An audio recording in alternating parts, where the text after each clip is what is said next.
English کپتان even Morgan نے افغانستان کے خلاف طوفانی بیٹنگ کرتے ہوئے بھارتی اوپنر روہت شرما سے اننگز میں زیادہ چھکے لگانے کا عالمی ریکارڈ چھین لیا۔ مورگن نے ون ڈے اننگز میں 17 چھکے جڑے۔ انہوں نے افغانستان کے خلاف صرف 71 گیندوں پر 148 کی شاندار اننگز کھیلی۔ اس سے قبل بھارت کے روہت شرما نے نومبر 2013 میں آسٹریلیا کے خلاف بنگلور میں 209 رنز کی اننگز میں 16 چھکے لگائے تھے۔ جنوبی افریقہ کے اے بی ڈیویلیئر اور ویسٹ انڈیز اسٹار کرس گیل بھی ایک اننگز میں 16 چھکے لگانے کا اعزاز رکھتے ہیں۔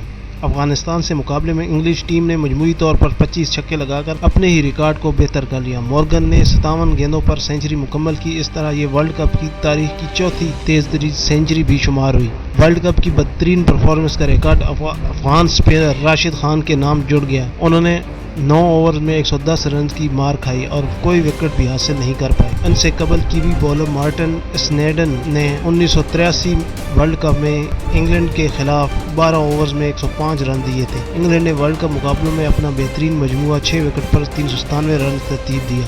اس سے قبل میگا ایونٹ میں ان کا بہترین ٹوٹل 386 رن بنگلہ دیش کے خلاف اسی ایڈیشن میں بنا تھا۔